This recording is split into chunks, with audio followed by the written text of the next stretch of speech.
my concern is born out of what I hear at home. And what I hear at home is tens of thousands of Oregonians get up every day to see their television broadcast, television that is important, coming from somewhere else and coming largely with news that they don't have a great interest in. And it might be Washington, it might be Idaho, but it certainly isn't Oregon. And I have been pushing for a great many years. I was also on the Commerce Committee. My spouse said the other day, "Dear, what committee are you not on?" And now that I have picked up this Judiciary Committee assignment, I come to the Satellite Home Viewer Act with a perspective from a judicial outlook. And from my vantage point, it is hard to see how just putting Band-Aids on this issue, the question of reforming the Satellite Home Viewer Act, is going to really address the concern. You need to create what is in effect a bright line fix that can't involve manipulation and ensures that people can get broadcasts that they really care about, that represent the concerns and interests that they aspire to hear about on a daily kind of basis. So I think what I'd like to do for a few minutes is touch on these issues. Mr. Ergen, you've had strong views on these topics for a lot of years, and let me start by getting your view with respect to the importance of these kinds of concerns, in-state news, weather, emergency notices. You've been in this business a long time. What's your sense about how people look at this? I'm 100% confident how they look at it. They look at it in the state of Oregon, that they want to see the news, weather, and sports of Oregon. And these randomly drawn lines on a map 50 or 60 or 70 years ago by a Nielsen company who doesn't even want to take ownership for these lines today, in today's digital world, don't make sense. Mr. Yeager earlier said that the consumer voted on these lines. I know of not one consumer who has ever voted in Oregon to watch Washington when he could watch Oregon. The technology exists, both through cable and satellite, for the people of Oregon to be able to watch channels in Oregon.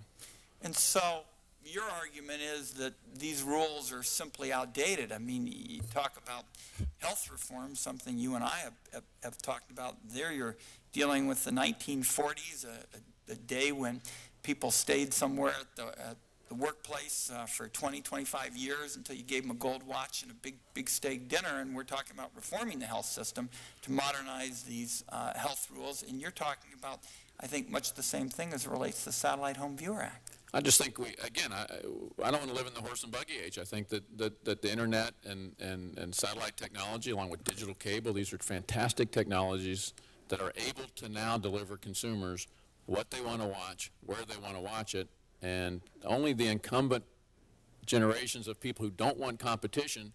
You missed, earlier in the panel, everybody said things are too complicated, we don't want to change anything. Well, nobody wants to change anything when they make good money and don't have competition. Of course you don't want to change it. But as you know, the consumer's saying you should change because the technology does allow us. We can watch it on our phone, we can watch it on our computer, why can't we watch it on our TV? Now, how would an adjacent DMA fix, which is largely the concept that is being discussed here, that allows all satellite providers to offer state-specific stations to their customers, solve these problems? What are the implications of an adjacent DMA fix, I guess would be the way to characterize it? Well, it's a very simple fix for consumers. It just allows you to bring in the adjacent DMA along with the local DMA. I think you should be required to do the local DMA. I do think, and we don't have a representative from sports leagues here or other copyright holders, and I don't want to speak for them.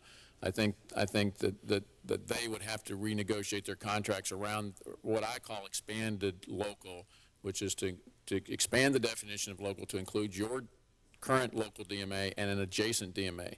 That would solve the in-state problem where the 45 states import signals, from different states than their own state. That would solve that problem and give customers a choice. We can protect the local broadcaster by requiring the local broadcast to be broadcast as well. Senator Wyden, may I jump in? Yeah, in fact, go ahead, Mr. Franks, and we're gonna have some questions for you too. I look forward to them as always. With regard to the news problem, there is nothing in today's law or regulation that prevents a cable operator or a satellite operator in the state of Oregon from providing that local news. The local station controls that copyright. And so there is no reason right now that your constituents couldn't be delivered the in-state local news product that you want. There is no impediment in the law or regulation to doing that now. Mr. Ergen? I don't believe that's true. I have tried. I've met with Gannett Broadcasting, and I've tried to bring in the local news. I even talked about doing regional concepts. Ultimately, what they said was, and this is an NBC affiliate, so I don't want to speak for Mr. Franks, who's CBS. They said, well, we own the copyright to our local news, but we don't own the copyright to the national news. And our local news feeds are interlaced with national stories. So when President Obama is talking last night, that's a national story. The national NBC owned the copyright. The local broadcaster did not have the right to give that news to me. Secondly, the consumer is interested in more than just news. He's interested in sports. So March Madness comes up in Oregon. They may want to watch the University of Oregon. They may not want to watch Gonzaga, which is what they may be shown by the CBS affiliate that comes from Yakima or Spokane into Oregon. So it's a broader issue than that. And look, it's just a question of, do we want to be on the side of consumers, or do we want to be on the side of special interests that I represent and other people at this panel represent? And that's a choice that this Congress has to make. Mr. Franks, I think, is chomping to say some more. I just don't quite understand how I'm representing the special interests here. If there's a problem in Oregon that involves the CBS television network and a local CBS affiliate in providing local news product to your constituents, I'd be happy to start working on it this afternoon, because it's not a problem. That may be what it comes to, under Chairman Leahy's auspices, sending you all out to do some negotiating so that we get this resolved, because this has gone on for too long. And as I look at this question, I mean, adjacent DMA, nobody's talking about doing this everywhere on the planet, only where there is not otherwise available state-specific affiliate broadcasting. So we may have to send good people like Mr. Franks and Mr. Ergen out to have their own kind of negotiation and put this together, because it's time to get this done. Well, I doubt that your constituents really care where they get their CSI. But part of what Mr. Ergen is also trying to do is to be able to import CSI into that market. And then we do begin to have a problem, because then you are undermining the local station. But to the extent that this is about news, it's not a problem. It is a problem, I understand, but the solution to the problem exists right now. You want to bat this around some more, Mr. Ergen? Well, I think I'm pleased to hear Mr. Frank CBS would give us the rights would give their national rights to their affiliates. But I would give them to our local affiliate. That's right, local affiliates, and I think Mr. Yeager wanted to jump in here, because I didn't want to. We're teeing you up, Mr. Yeager. Okay. Number one, our company would be happy. We have never been asked to give the rights to any of our newscasts, special programming, by any satellite or cable company. I can say without question here, I would be more than willing to work with our NBC, Fox, and ABC affiliates to get the rights to carry their news. Mr. Frank said we could always do that, so our CBS affiliates are available to Mr. Ergen to cross state lines at any time he wants as of this hearing.